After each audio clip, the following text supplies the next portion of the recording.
What's up YouTube, this is LDS Reliance.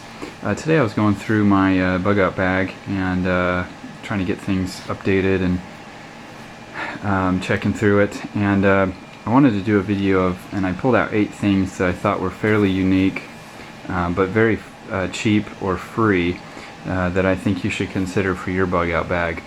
The first, let's go over here. These 2 items, obviously this is just some old scratch paper. It's obviously cheap, free. You're gonna throw it out. Just hold on to a few pieces of paper for fire starting purposes. Doesn't weigh anything. It's not gonna weigh down your bag at all. That's not such a novel idea. This one is a little bit more novel. Everyone's got petroleum jelly laying around, and most of us have cotton balls laying around.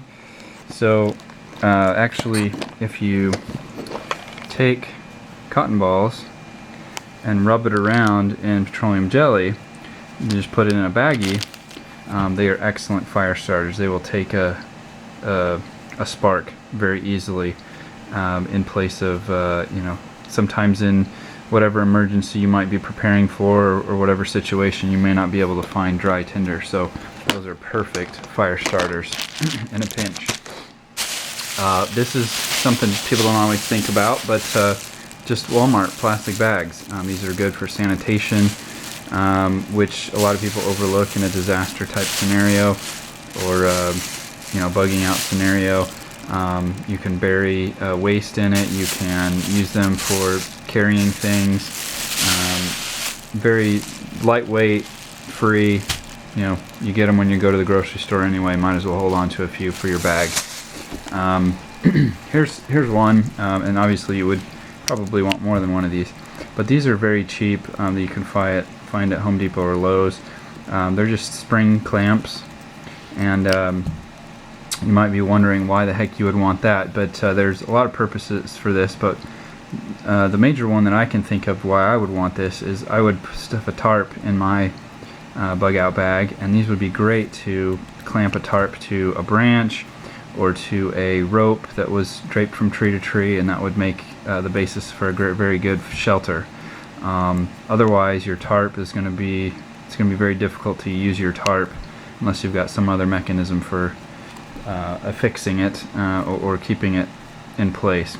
But this accomplishes it. These are like $1 or $2 at your home improvement store. No, I'm not talking about a flashlight. Everybody's got those, but stuff like this that you batteries and a flashlight, you're going to want to keep these dry. Again, in some kind of a disaster scenario, many disaster scenarios, there involves water. So keeping these in a really nice Ziploc bag is going to make sure that they are usable and available for you in most scenarios.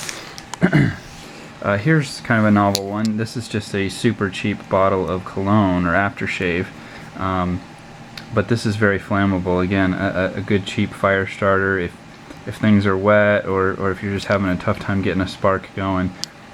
Spray a couple sprays of this on something, and it'll catch that spark real easy. And again, these are super cheap. A lot of you get them in your stocking for Christmas, or as a white elephant gift or whatever, but hold on to those and throw that in your bug out bag. There's a lot of uses for that. Here we got zip ties. These are, again, light, super cheap. Just throw a few in the bag, and they can be used. You can string them together and use them to affix things, or you can use them to repair things. Just lots of different uses for those, and most people have those laying around. And then last, I'm not necessarily talking about the things in this, but this particular container is great because it is very water resistant. It's not quite waterproof. You can't just throw this in the lake and expect to pull it out and it be completely dry. But it's got a gasket in there, rubber gasket, and it seals down pretty tight with these clamps on the side, and it's going to protect things in here, matches, ammunition, batteries, things like that. And then one thing that a lot of people don't put in their bug out bags, but throw some money in there. There's you never know when you're going to need to get some fuel or a little bit of food or whatever you may need. But a lot of people don't talk about throwing this in their bug out bag. It doesn't have to be a lot, but this could absolutely save your life. Alright guys, well thanks for watching, and hope you got some ideas for your bug out bags. Thanks guys.